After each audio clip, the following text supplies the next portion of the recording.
Hello students, welcome back to my channel. आज हम आप सबके लिए BA 4th semester Hindi major paper का हो या फिर माइनर पेपर वाले स्टूडेंट है, दोनों इस क्लास को अटेंड कर सकते हैं। दोनों का सिलेबस लगभग सेम ही है, तो आप दोनों स्टूडेंट इस क्लास को अटेंड करेंगे।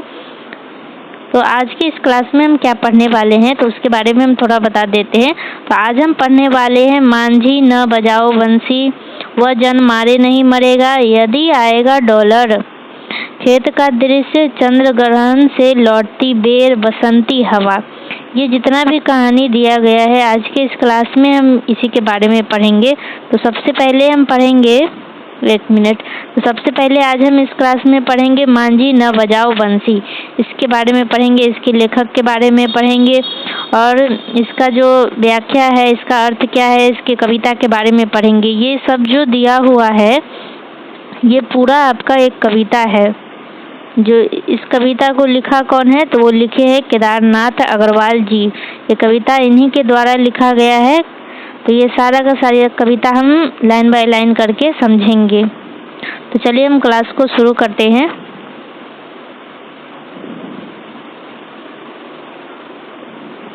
हाँ, तो ये है आपका वो कविता मांझी न बजाओ बंसी। इसके बारे में हम सबसे पहले पढ़ेंगे। तो इसमें आपका दिया गया है मांझी न बजाओ बंसी, आज दिशाओं में विष फैला है, नदिया का जल भी काँप रहा, मन का मंदिर टूट चला है। मांझी न बजाओ बंसी, यह स्वर अब मधुर नहीं लगता, जब भूख खा रही है जन को संगीत अमृत नहीं लगता। अब बंसी नहीं डंके की बारी है, अब गीत नहीं हुंकार की बारी है। तो इसका क्या मतलब होता है, पूरे कविता का क्या मतलब है, अब हम उसको समझेंगे।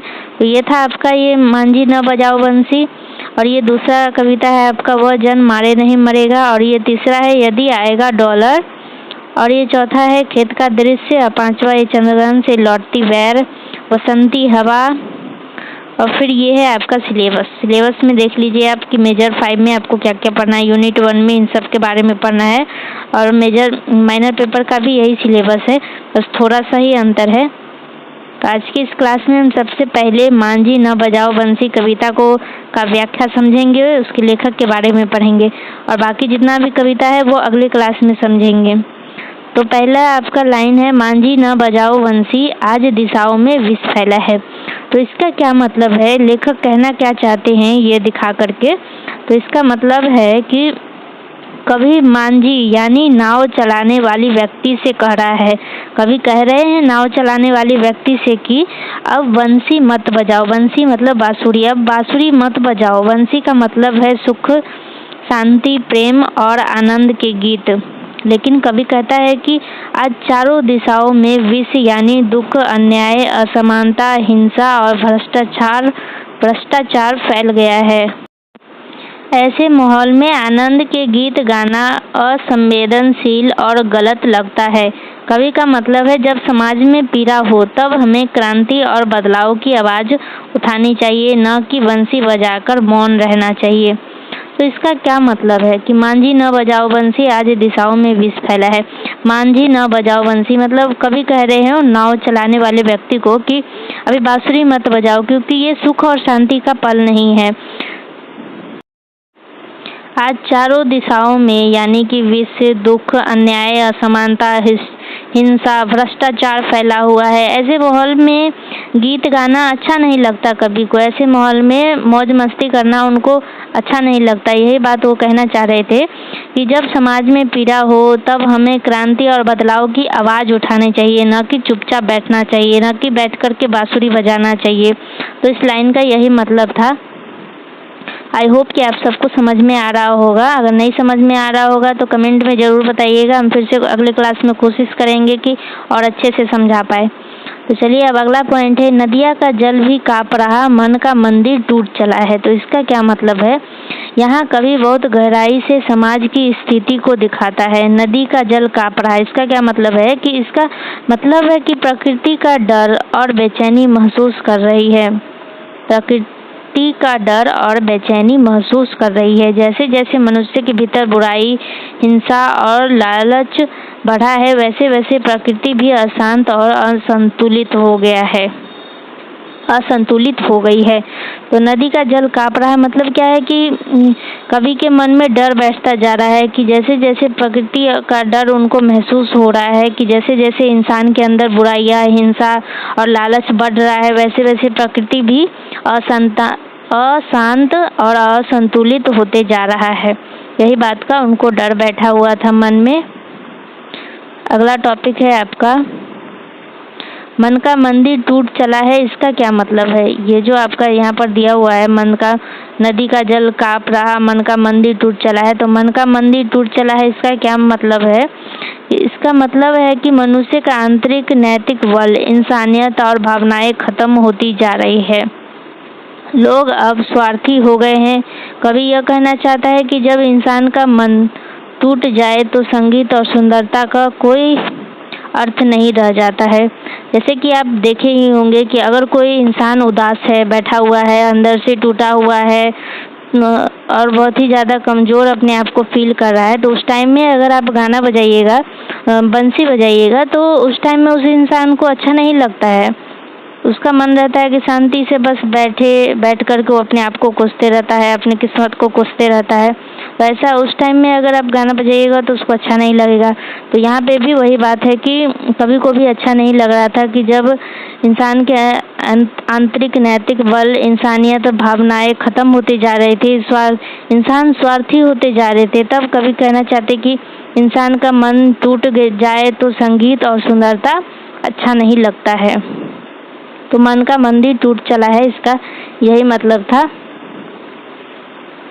अगला टॉपिक है आपका, मांझी न बजाओ बंसी, यह स्वर अब मधुर नहीं लगता है। कभी फिर से मांझी को चेतावनी देता है। वो जो व्यक्ति था जो नाव चला रहा था, कभी उसको फिर से कहते हैं कि चेतावनी देते हैं उसको कि अब यह बंसी का स्वर मधुर नहीं लगता मतलब जब चारों ओर दुख और भूख फैली हो तो संगीत की मीठी धुनें भी कृत्रिम और बेअसर लगती है। कभी यहाँ संगीत को संवेदनहीनता का प्रतीक मानता है जो समाज के दर्द को अनदेखा करता है। तो यहाँ पे कवि का क्या कहने का मतलब था कि वो उसको क्या बोलते हैं, मांझी को चेतावनी देते हैं कि अब बंसी मत बजाओ क्योंकि इस टाइम में हमको अच्छा नहीं लग रहा है। ऐसे दुख के घड़ी में ऐसे मीठे संगीत की धुनें भी हमें अच्छी नहीं लग रही है और संवेदनहीनता का प्रतीक बनाता है जो समाज के दर्द को अनदेखा करता है। संगीत क्या करता है कि समाज के दर्द को अनदेखा करता है। अगला टॉपिक है आपका, जब भूख खा रही है जन को संगीत अमृत नहीं लगता। तो इसका क्या मतलब है कि यहाँ कवि समाज की सबसे बड़ी सच्चाई दिखाता है, गरीब और भूख। वो कहता है कि जब जनता भूख से मर रही हो, तो जब किसान, मजदूर और गरीबों के पास रोटी न हो, तो ऐसे समय में संगीत और गीत अमृत नहीं बल्कि कड़वा और व्यर्थ लगता है। कवि का क्या कहने का मतलब है कि जब जनता भूख से मर रही है, तब किसान, मजदूर और गरीब के पास जब रोटी नहीं होता है, उस वक्त में संगीत और गीत अच्छा नहीं लगता है बल्कि कड़वा ही लगता है। कवि का मतलब है कि पहले पेट भरना जरूरी है, तब कला और संगीत की बात हो सकती है। भूख के समय संगीत बेअसर लगता है। इस पंक्ति में कवि ने वास्तविक जीवन और कला के बीच का विरोध दिखाया है। तो यही मतलब था इसका। अगला टॉपिक है, अब बंसी नहीं डंके की बारी है, अब गीत नहीं हुंकार हमारी है। इसका क्या मतलब है कि अब कवि जनता को जागरण और क्रांति का संदेश देता है। वो कहते हैं कि अब बंसी नहीं डंका बजाने का समय है, मतलब संघर्ष का आवाज, मतलब कि विद्रोह करने का समय है, आवाज उठाने की समय है, न कि बंसी बजाने का। मतलब अब संघर्ष, क्रांति और आवाज उठाने का दौर है, न कि गीत बजाने का। अगला टॉपिक है, अब गीत नहीं हुंकार हमारी है। यह पंक्ति बहुत जोशीली है। यह बताती है कि जब जनता कला या सुख के गीत नहीं गाएगी बल्कि अपने अधिकार और न्याय के लिए गरजेगी। यहाँ हुंकार का मतलब है कि जनता की आवाज, विद्रोह और आत्मसम्मान। कवि का संदेश है कि अब अन्याय के खिलाफ खड़े होने का समय है, मौन नहीं, क्रांति का बिगुल बजाने का समय है। बैठकर बंसी बजाने का समय नहीं है, बल्कि अन्याय के खिलाफ आवाज उठाने का समय है। तो यही मतलब है, अब गीत नहीं, हुंकार हमारी है। तो हम पूरा कहानी पढ़ चुके हैं, अब इसकी छोटा सा समरी देखेंगे, मतलब कि पूरा व्याख्या देखेंगे। इसका समरी आपको एग्जाम में समरी लिखने के लिए भी बोलता है कि छोटा सा एक सारांश दे, कविता का सारांश पूछता है, तो आपको यही सब लिखना है। अब फुल कविता पूछेगा, उसका भावार्थ पूछेगा, तो आपको ये सब लिखना पड़ेगा। अगर समरी बोले तो ये लिखना है आपको यहाँ पे। तो इसको भी हम अब समझ लेते हैं कि क्या है इसमें। केदारनाथ अग्रवाल इस कविता में समाज की भ्रष्ट, असमान और दुखित स्थिति का चित्र खींचते हैं। वे कहते हैं कि अब ऐसा समय आ गया है जब दुख और भूख से पूरे समाज कहरा रहा है। लोगों के भीतर इंसानियत एकदम खत्म हो चुकी है। ऐसे में केवल संगीत या फिर शांति की बातें व्यर्थ लगता है, अच्छा नहीं लगता है उस वक्त ऐसी बातें। अब जनता एक मिनट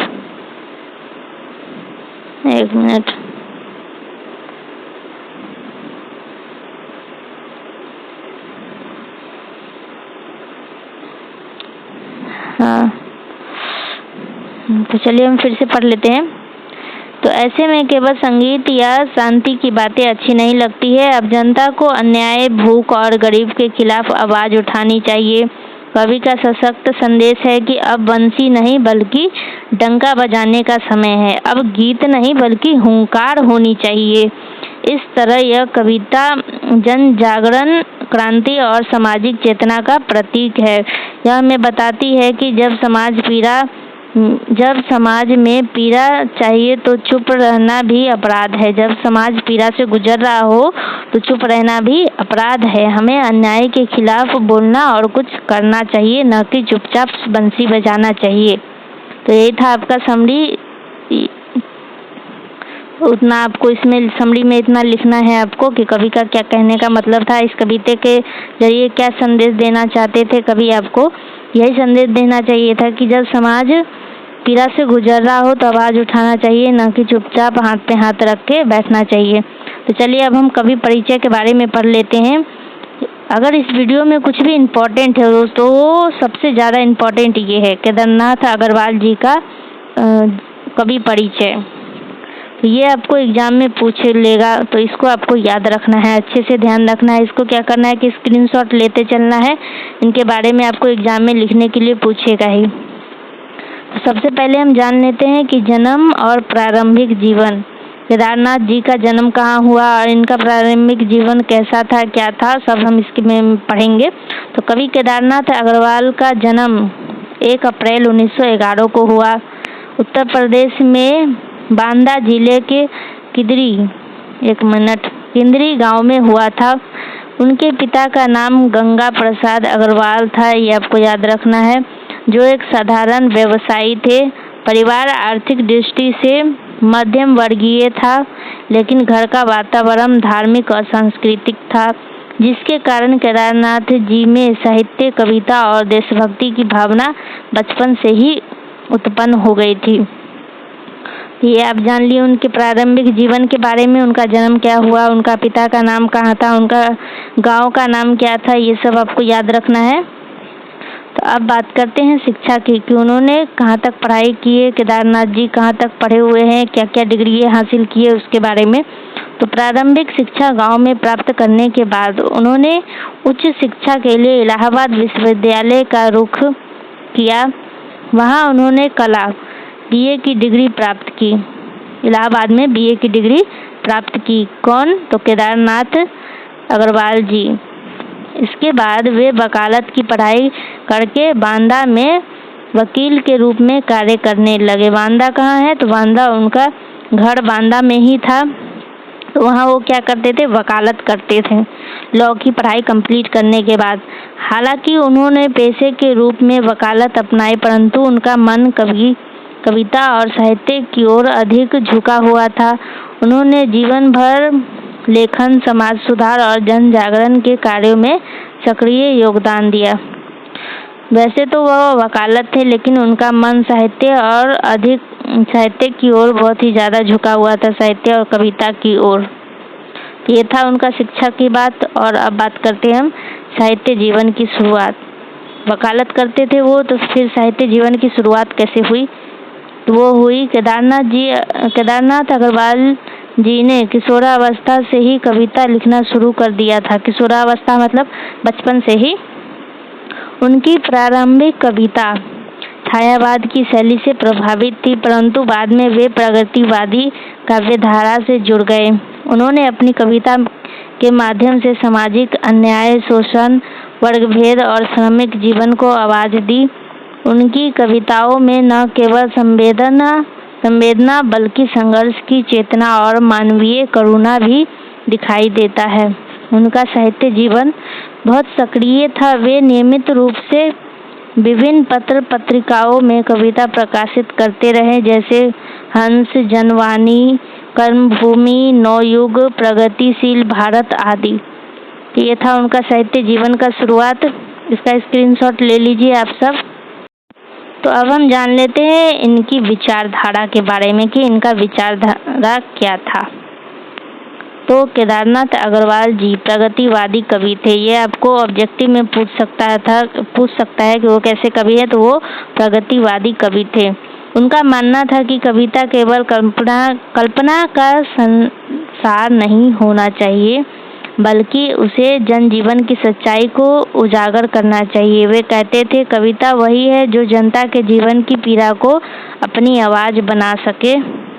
उनके अनुसार श्रम ही सौंदर्य है और सच्ची सुंदरता खेतों, कारखानों और मेहनतकश लोगों के चेहरों पर है। यही उनका सोच था, यही उनका विचारधारा था। अब अगला टॉपिक है आपका सम्मान और पुरस्कार। तो केदारनाथ जी को क्या क्या सम्मान और पुरस्कार मिले उसके बारे में भी जान लेते। केदारनाथ अग्रवाल को उनके उत्कृष्ट साहित्यिक योगदान के लिए कई पुरस्कार मिले, जिनमें प्रमुख है साहित्य अकादमी पुरस्कार, उत्तर प्रदेश हिंदी संस्थान पुरस्कार, भारतीय सम्मान। ये कुछ पुरस्कार उनको दिया गया उनके अच्छे कार्य के लिए। फिर उनका निधन कब हुआ, मतलब उनका डेथ कब हुआ? तो केदारनाथ अग्रवाल का निधन 22 जून 2000 को हुआ। उनकी मृत्यु के साथ हिंदी कविता ने एक ऐसे कवि को खो दिया जिसने धरती, श्रम और संघर्ष को कविता की भाषा दी। उनके मरने के बाद एक ऐसे कवि को हम लोगों ने खो दिया जो कि धरती, श्रम और संघर्ष को कविता की भाषा दी। तो ये जो केदारनाथ जी अग्रवाल जी थे, ये कविता 1911 से 2000 के बीच में, जितने भी कविता आप पढ़ने वाले हैं वो 1911 से 2000 के बीच में लिखा गया है।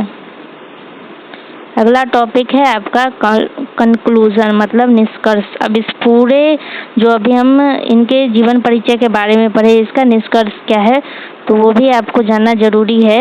केदारनाथ अग्रवाल हिंदी साहित्य के ऐसे कवि हैं जिन्होंने कविता को जनता की जमीन से जोड़ा। उन्होंने दिखाया कि कविता केवल भावनाओं की नहीं बल्कि संघर्ष, श्रम और जीवन की सच्चाई की भी हो सकती है।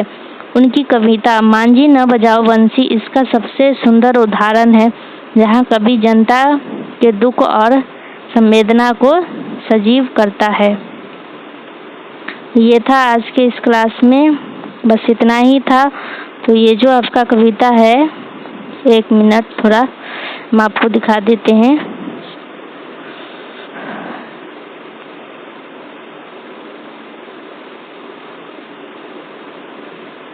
हाँ, तो ये है आपका एक कविता। तो ये जो कविता है इसका मतलब हम समझ लिए, इसके लेखक के बारे में भी हम समझ लिए। तो आज की इस क्लास में ये मांझी न बजाओ बंसी ये कविता का पूरा डिटेल व्याख्या देख लिए। अगले क्लास में हम वह जन मारे नहीं मरेगा इसके बारे में पढ़ेंगे, और अगर इसके बारे में भी पढ़ेंगे यदि आएगा डॉलर, इसके बारे में भी पढ़ेंगे। तो आज के इस क्लास में ये इस कविता का व्याख्या था। अगले क्लास में और कुछ स्टूडेंट्स का कमेंट था कि उनको क्वेश्चन आंसर चाहिए हिंदी का, तो अगले क्लास में हम क्वेश्चन आंसर भी लेकर के आएंगे। पहले हम तो इस कहानी को पूरा पढ़ा देते हैं, उसके बाद क्वेश्चन लेकर के आएंगे, तभी आपको समझ में आएगा। तो आज का क्लास आप सबको कैसा लगा कमेंट में ज़रूर बताइएगा, और वीडियो में अंत तक बने रहने के लिए बहुत बहुत धन्यवाद। वीडियो को लाइक शेयर एंड सब्सक्राइब करें, अपने दोस्तों के साथ भी शेयर करें। तो चलिए आज को इस क्लास को यहीं पर एंड करते हैं।